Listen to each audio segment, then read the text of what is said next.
So Revanth Reddy సర్కార్ వచ్చే ఏడాదిలో సో ఎక్కడైతే పియర్లు కుంగిపోయాయి సో అక్కడ ఎట్లాంటి మరమ్మతులు చేయబోతున్నారు, సో ఎట్లాంటి భవిష్యత్తులో ఎటువంటి ప్రమాదాలు జరగకుండా సో సాంకేతిక పరంగా ఎట్లాంటి చర్యలు తీసుకోబోతున్నారు అనేటువంటి ముఖ్యమంత్రి చెప్పబోతున్నారు.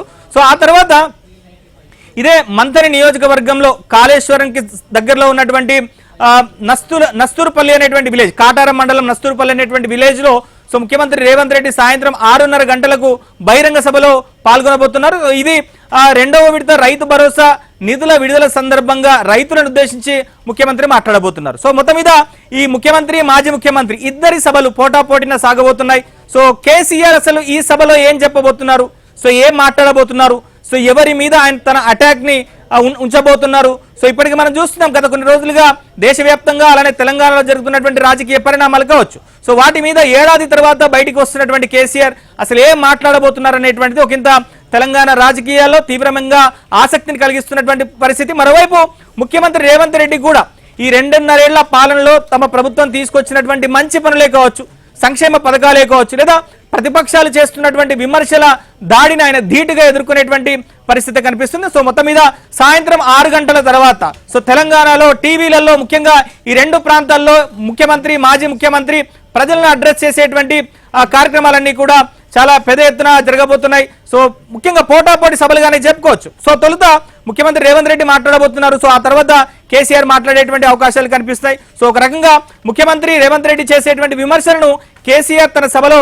ఆయన అటాక్ చేసేటువంటి అవకాశాలు అయితే కనిపిస్తాయి. షెడ్యూల్ ప్రకారంగా చూస్తే కాసేపట్లో ముఖ్యమంత్రి రేవంత్ రెడ్డి మేడిగడ్డ బ్యారేజ్ని సందర్శించి సో అక్కడే మీడియాను అడ్రస్ చేసి సో అక్కడి నుంచి సాయంత్రం 6:30 గంటల ప్రాంతంలో నస్తూరుపల్లిలో జరిగేటువంటి సభలో ఆయన పార్టిసిపేట్ చేశారు, ఆ తర్వాత పార్టిసిపేట్ చేస్తారు. సో అక్కడి నుంచి సభ పూర్తయిన తర్వాత లైట్ ఉండదు కాబట్టి రేవంత్ రెడ్డి నేరుగా రోడ్డు మార్గానైన హైదరాబాద్కు రాబోతున్నారు. సో ఇక మాజీ ముఖ్యమంత్రి కేసీఆర్ విషయానికి వస్తే సో ఆయన ఆల్రెడీ కరీంనగర్కు చేరుకున్నట్టుగా తెలుస్తుంది. ఇందుకు ఫామ్ హౌస్ నుంచి సో ఎర్రవల్లిలో ఫామ్ హౌస్ నుంచి ఆయన కరీంనగర్కు బయలుదేరినట్టుగా తెలుస్తోంది.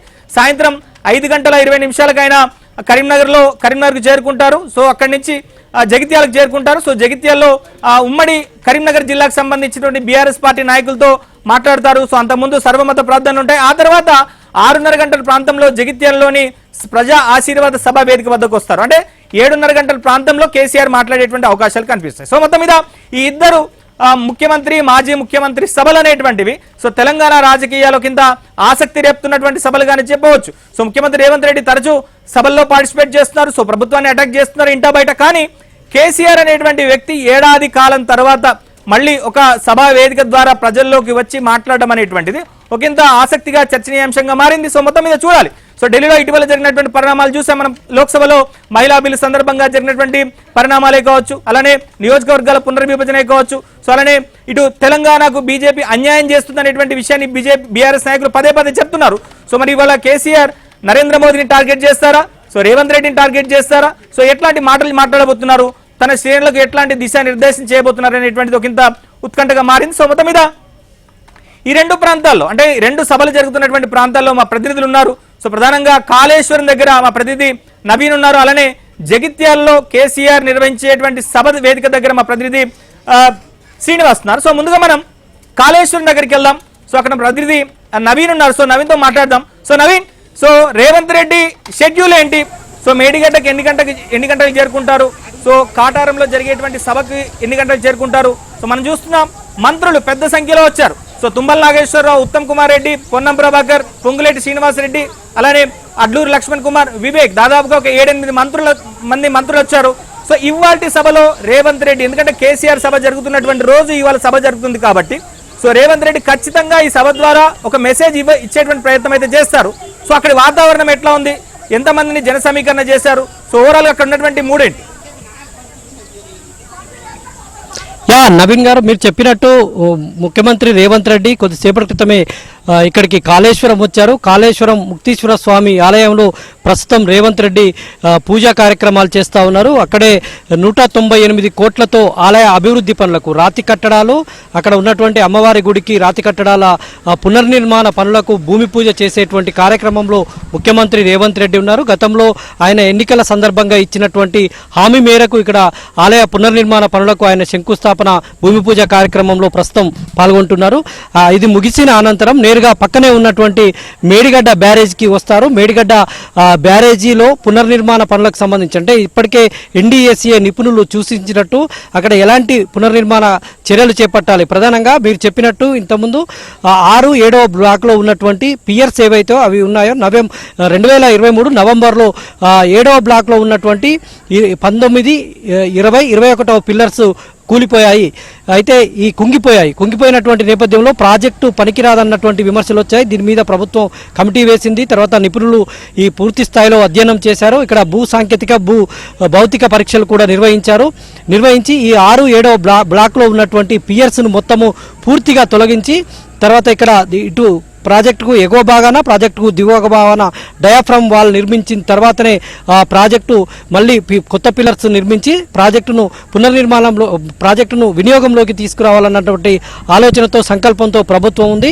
ఈ మేరకు ఇంజనీరింగ్ నిపుణులు కూడా మొన్న ఉత్తమ్ కుమార్ రెడ్డి సమీక్షలో ఒక రిపోర్ట్ ఇచ్చారు. ఆ రిపోర్ట్ ఆధారంగా ఇవాళ ఎలాంటి చర్యలు తీసుకుంటారనేటువంటిది ఇంజనీరింగ్ నిపుణుల బృందం ముఖ్యమంత్రికి సూచనలు చేసేటువంటి అవకాశం ఉంది. కాసేపట్లోనే మేడిగడ్డ బ్యారేజ్లో ఈ అంశాలన్నింటినీ ముఖ్యమంత్రి పరిశీలన చేస్తారు. ఆయనతో పాటు మంత్రులు ఉత్తమ్ కుమార్ రెడ్డి, పొంగులేటి శ్రీనివాసరెడ్డి, పొన్నం ప్రభాకర్, తర్వాత వివేక్, మంత్రి శాసనసభ్యులు మంత్రి దుద్దిల శ్రీధర్ బాబు వీళ్ళంతా మంత్రులు అయితే పూర్తి స్థాయిలో ఆయన వెంట ఉన్నారు. వీళ్ళందరి ఆధ్వర్యంలో మేడిగడ్డ విజిట్ చేసిన తర్వాత ఆయన నేరుగా ఇక్కడ ఉన్నటువంటి మేడిగడ్డ పక్కనే ఉన్నటువంటి ఇంజనీరింగ్ భవన సముదాయంలో ఇక్కడ రివ్యూ సమావేశం ఏర్పాటు చేశారు.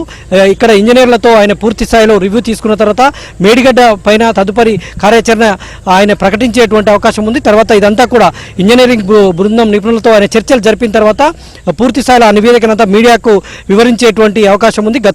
గత ప్రభుత్వంలో ఏం జరిగింది, తాము వచ్చాక ఏం చేయబోతున్నాము, ఇంతకాలం ఎందుకు ఆలస్యమైందనేటువంటి తదితర అంశాలను ముఖ్యమంత్రి రేవంత్ రెడ్డి మీడియా ద్వారా ప్రజల దృష్టికి తెచ్చేటువంటి అవకాశం ఉంది. తర్వాత ఇక్కడి నుంచి నేరుగా ఆయనే పక్కనే ఉన్నటువంటి 20 కిలోమీటర్ల దూరంలో ఉన్నటువంటి నస్తూర్పల్లి కాటారం మండలం నస్తూర్పల్లి బహిరంగ సభలో ఆయన పాల్గొంటారు. రైతు భరోసా నిధులను తొలుత విడుదల చేస్తారు. తర్వాత ఆయన ప్రసంగిస్తారు. ఇదంతా కూడా 6:30, 7 మధ్యలో ముఖ్యమంత్రి షెడ్యూల్ ఉండబోతుంది. ముఖ్యమంత్రి ప్రసంగం తర్వాత ఆయన నేరుగా రోడ్డు మార్గం ద్వారా హైదరాబాద్ చేరుకుంటారు. అయితే ముఖ్యమంత్రి ఏం మాట్లాడతారన్న దానిపైన పూర్తి స్థాయిలో ఆసక్తి, ఉత్కంఠ నెలకొంది. ఎందుకంటే అక్కడ జగిత్యాలలో కేసీఆర్ సభ ఉన్నందువల్ల కేసీఆర్ సభను అటాక్ చేసేందుకు అంటే ఆ సభ సైడ్ ట్రాక్ చేసేందుకే ముఖ్యమంత్రి వాళ్ళ సభ పెట్టారని బీఆర్ఎస్ నేతలు ఇప్పటికే విమర్శలు చేశారు. ఈ విషయాన్ని మంత్రి శ్రీధర్ బాబును కూడా కొద్దిసేపటి క్రితం మనం అడగడం జరిగింది. అయితే ఆయన ఆ సభకు ఈ సభకు ఏం సంబంధం లేదు, మేము రైతు భరోసా నిధులు విడుదల చేసేందుకు వచ్చాము, కాళేశ్వరం ప్రాజెక్టు పనులను పునర్నిర్మాణం చేసేటువంటి పనుల్లో మేము ప్రజల కోసం సేవలు అందించేందుకు సిద్ధశుద్ధితో తాము పనిచేస్తున్నాము, అసలు బీఆర్ఎస్ సభకు మా సభకు అసలు సంబంధమే లేదు అని మంత్రి శ్రీధర్ బాబు కొట్టిపారేశారు. కానీ ఆయన కొట్టిపారేసినంత మాత్రాన ఇది అలా ఊహించుకునేటట్లేదు. ఎందుకంటే ఖచ్చితంగా కొంత ఆసక్తి, ఉత్కంఠ ఉంటుంది. మీరు చెప్పినట్టు తెలంగాణలో ఇవాళ అటు మాజీ ముఖ్యమంత్రి ఇటు ముఖ్యమంత్రి సమావేశాలు ఒకే సమయంలో ఉండడంతో తొలుత ఎవరు మాట్లాడతారో ఆ తర్వాత ఎవరు అంటే ఇక్కడ ముఖ్యమంత్రి మీరు చెప్పినట్టు ముఖ్యమంత్రి షెడ్యూల్లో ముఖ్యమంత్రి తొలుత మాట్లాడతారు, ఆ తర్వాత కేసీఆర్ మాట్లాడతారు. ముఖ్యమంత్రి రేవంత్ రెడ్డి ఇటు కాళేశ్వరంతో పాటు రాష్ట్రంలో జరుగుతున్నటువంటి సమకాలీన అంశాలు, తర్వాత గతంలో బీఆర్ఎస్ ప్రభుత్వం చేసినటువంటి ప్రతి అంశాన్ని కూడా ఆయన లేవనెత్తేటువంటి అవకాశం ఉంటుంది. తర్వాత కాళేశ్వరం ప్రాజెక్టు ఎందుకు కుంగిపోయింది, ఎంత అవినీతి జరిగింది, ఎందుకు నిర్లక్ష్యం చేశారు, ఏ కారణాల చేత నిర్లక్ష్యం చేశారు అనేటువంటి విషయాలను కూడా ముఖ్యమంత్రి రేవంత్ రెడ్డి ప్రస్తావించేటువంటి అవకాశం ఉంది. తర్వాత రైతు భరోసాకు సంబంధించి ఇప్పటికే కొంత నిధులు విడుదల చేశారు. ఈసారి 2వ విడత నిధులు 5,000 కోట్ల పైచిలకు నిధులు విడుదల చేయబోతున్నారు. ఈ నేపథ్యంలో దాని గురించి కూడా ఎందుకు ఆలస్యమైంది, తర్వాత రైతులకు తాము ఏం చేయబోతున్నారు అనేటువంటి విషయాన్ని కూడా చెప్పబోతున్నారు. తర్వాత మంత్రి తుమ్మల నాగేశ్వరరావు ప్రత్యేకంగా శ్రద్ధ తీసుకొని నిన్న రైతులకు సంబంధించినటువంటి ఇక్కడ తెలంగాణలో పండేటువంటి పంటల ప్రదర్శనను కూడా ముఖ్యమంత్రి వేదిక ముందే ఉంచారు. తెలంగాణలో పండేటువంటి ప్రతి ఒక్క పంట తాలూకు గింజలు, ధాన్యాన్ని అంతా కూడా ప్రదర్శనగా ఉంచారు. 100 రకాల ధాన్యంతో పాటు 100 రకాల కూరగాయ పంటలను వీటన్నింటిని కూడా ఒక ప్రదర్శనగా అక్కడ ఉంచారు. వీటన్నింటిని కూడా ముఖ్యమంత్రి చూసిన తర్వాత తెలంగాణలో కూడా ఇట్లాంటి ధాన్యాన్ని ప్రతి రైతు కూడా పండించాలి, ప్రత్యామ్నాయ వరి మాత్రమే కాకుండా వరికి ప్రత్యామ్నాయంగా ఉండేటువంటి పంటలను కూడా పండించాలనేటువంటి అంశాలను కూడా ముఖ్యమంత్రి వాళ్ళ సభలో ప్రస్తావన చేయబోతున్నారు. కాసేపట్లోనే కాళేశ్వరంలో పూజలు ముగించుకొని అక్కడ భూమి పూజ కార్యక్రమాలు, ఆలయ పునర్నిర్మాణ పనులకు సంబంధించి ముగించుకొని మేడిగడ్డకు రాబోతున్నారు. మేడిగడ్డలోనైతే అంతా ఏర్పాట్లు ఏర్పాట్లు అయితే చేశారు. కాసేపట్లోనే ముఖ్యమంత్రి రేవంత్ రెడ్డి మీడియాను అడ్రస్ చేయబోతున్నారు.